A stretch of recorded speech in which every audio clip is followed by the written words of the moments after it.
You made it. I'm on time. You were giving me anxiety that entire time. Our heart was doing pitter-patter.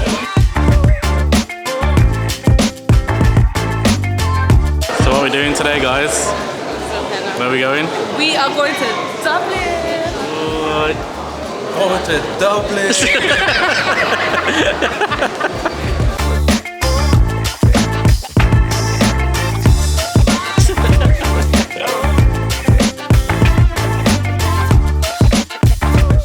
You got high heels on? Yeah? You wear heels on a casual day, innit? Yeah, like, I have to wear heels with these joggers because... What are you filming, my goddamn heels? I have to wear heels with these joggers because they're too long, isn't it? Guys, is this the first Soul Van tour? Yeah. Soul Van tour, are you excited? Yeah, fully. Yeah? I'm a bit tired, so I'm not ready for all this camera stuff, but What have you got to say to Craig? see you in Dublin.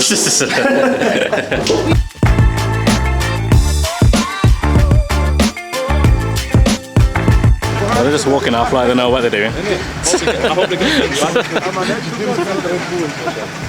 Oh, this shot looks sick. Cheers! Soul Van tour, Come on. Dublin time.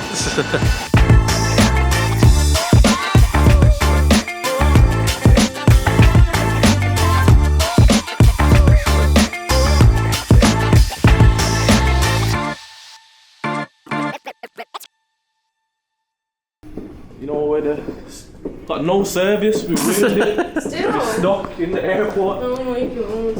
What, you got service? I got it. How? I got 2 bars though. What does it say on the top of your thing?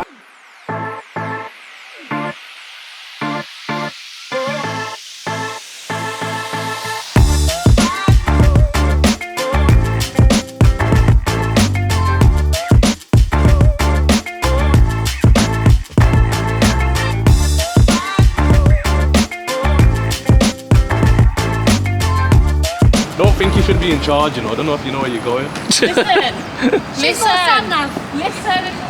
I'd rather have Barely you in made charge it than to the you. flight, alright? Literally. Can I find your car park? I know, bro. Doing up circles for 2 hours. I'll press the assistance thing.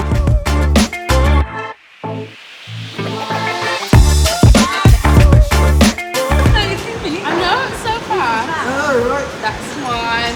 Thank you very much. That's You know, mine. it's a massive milestone. I guess when I started Solve, I say this all the time, that I would never imagine that the team would grow so big. And not only do we have the amazing facilitators that do stuff for us, we've got a youth team now, and to take them to Dublin on their first international trip, to see them do their thing is a big thing for me, man. So gratitude is a must. We give thanks each and every time. And whilst we're here, let's just have a bit of fun, and then tomorrow we'll see what we need to do.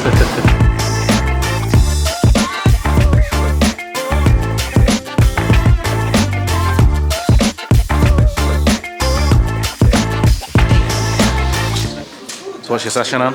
My session is called Empower and Protect. And it's all about child sexual exploitation. Oh nice, and you got your bits. Got me bits. Nice. My bits and bobs. Where are we going now? Where was the taxi? 8 to 6. How you feeling? What? Come on, Craig, you know me. I'll have my nerves as soon as I'm in the room. I'm like, hi guys! I think that's what it is as well, because we don't know how many people's in there. So it's nerve-wracking. I'm thinking from yesterday's session, a lot of them wanted to come, so there's a potential that they're going to try and get out of work and try and drag their young people with them. So I have a weird feeling there's going to be bare youth workers.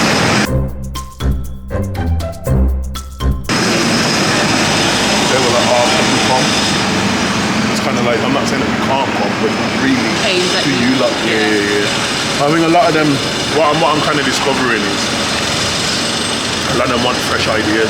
Sometimes when you come from a little isolated environment, you don't know what else is going on.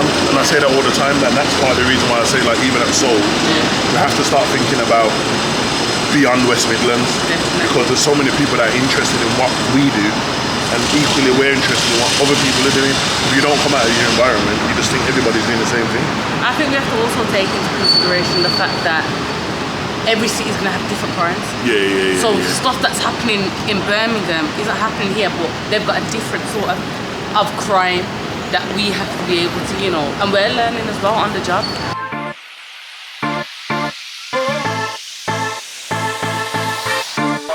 So my name is Sarah Linnie and I work with the Finglas Cabra Drug and Alcohol Task Force here in Dublin. My role here is Substance Use Prevention and Education Lead, and we have been lucky to have training with SOLVE, the Centre for Youth Violence and Conflict, with us here. Today we have loads of people from all over Finglas and Cabra. We have families, young people, we have other professionals in the area who are going to come and get a load of workshops from all the guys at SOLVE relating to a number of issues that we're facing here in our area around young people being groomed into gangs and getting involved in youth violence, young people from a very young age being exploited. So the SOLVE training is going to be really, really useful for our area.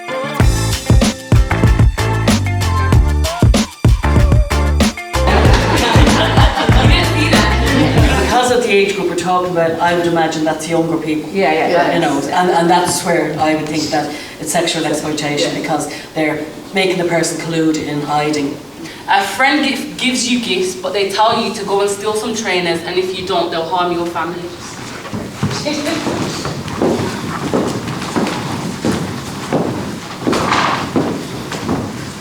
Everybody's on the same page. Nobody doesn't want to argue no more.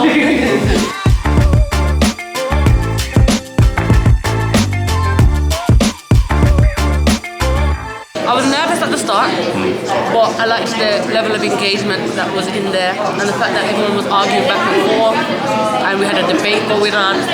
So it was good. I'm glad that and I'm glad that, you know, they enjoyed it and getting positive feedback after. So yeah. Addiction. Angry. Yep. You guys Take prisoner. Well, rough, yeah. rough. My name is Lisa. My prison number is A9660M, and I've just finished a 9-year sentence for conspiracy to supply Class A drugs. So when you saw me in this room, did you think that I'd been to prison? No. Do I look like a prisoner? No. So our assumptions and perceptions are probably going to be wrong.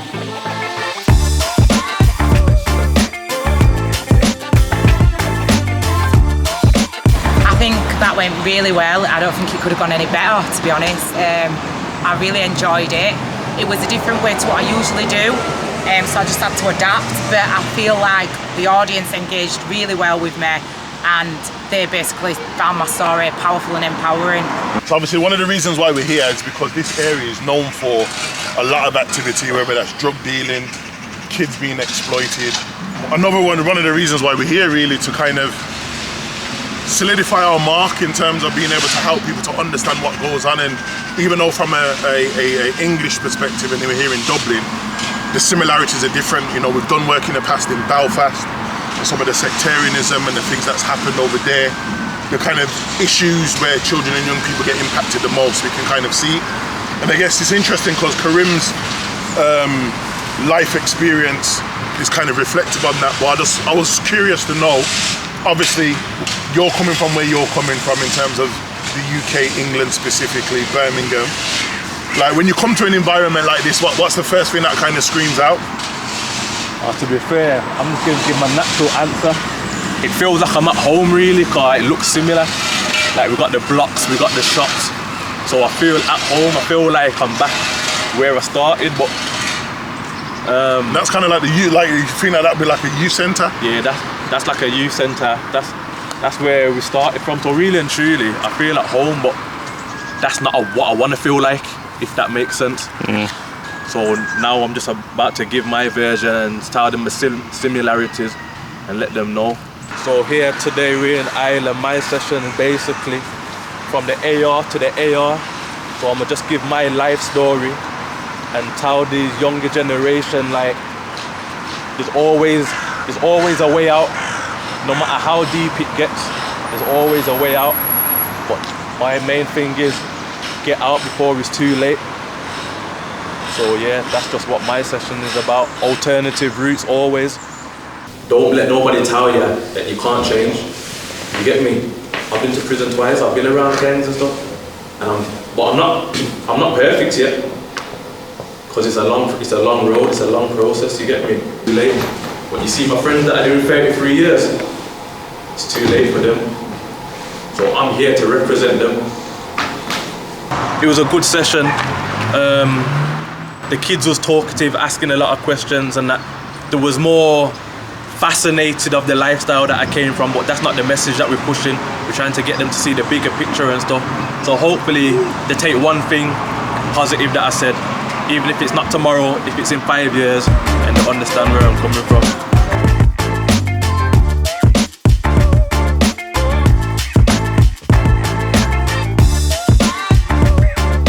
Alcohol misuse increases the risk of other serious health conditions.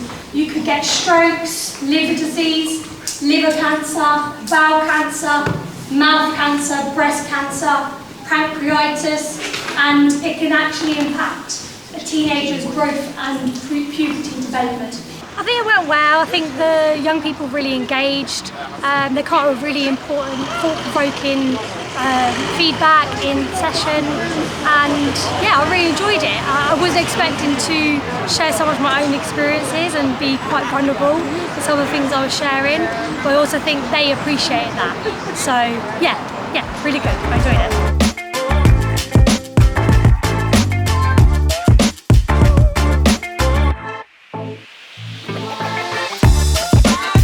One good way that we build relationships with young people is visibility. You can be in a local park, just walking out the park with your work badge on. Young people may not necessarily talk to you, but it's like, that's the lady that always walks through the park every Tuesday and Wednesday. And then one day you actually approach them. It's not like you're a complete stranger, but okay, we see you every Tuesday and Wednesday. What exactly do you do? Yes, as you can see, some amazing sessions that we completed today. You know what, I'm so proud of the team. You know, with all the work that I do internationally, loads of stuff that I do in the UK, it's just been nice to, you know, give that opportunity to the youth team, for them to be able to spread their wings, get a new opportunity to meet different types of people. So whilst we've been here and they've been delivering some amazing sessions over the last couple of days, they're also in training. So as you know, we're going to do a debrief to talk about everybody's workshops, because we always can improve. And I guess for me, I guess didn't really have many people around me that really kind of was molding and shaping my early development. It was many years later I had some amazing mentors that supported me. So whilst we are here and doing amazing stuff, you know me, I love to push, I love to raise the bar, raise the standard, because we always can be better, improve. And I guess a little bit of advice as well for people that are watching this and they want to build their team to get to a point where they want them to be kind of bigger. You know, really investing your time in developing your professionals, developing your team, even the admin staff. Everybody needs to be at a particular place that we're offering an amazing service. And I'm proud, this is just the beginning for the youth team. Solve on tour, and then I guess we've got to fly back to the airport now and get back to the UK. For all of you guys, it might be the first time that you've had an international opportunity, which we at Solve Showing the team thank you for. And as you know, that for me, I've always kind of had in my head that I don't ever want to just be at the top. It's about that growth and development.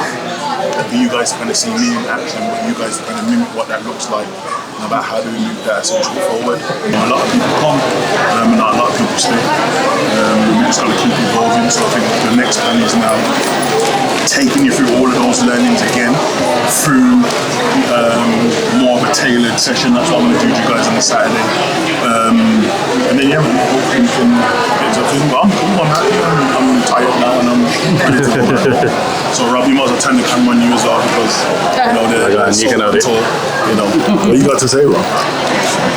Great session, guys. Right. It's been good, you know. It's been good. It's been an experience. And I was saying to you, just like it'd be good. Imagine if we was to do this, like, this was like a full time traveling everywhere. Even though at some point we'll all hate each other, but it'll be sick, man. It'll be sick. Go over and out, Solve on tour.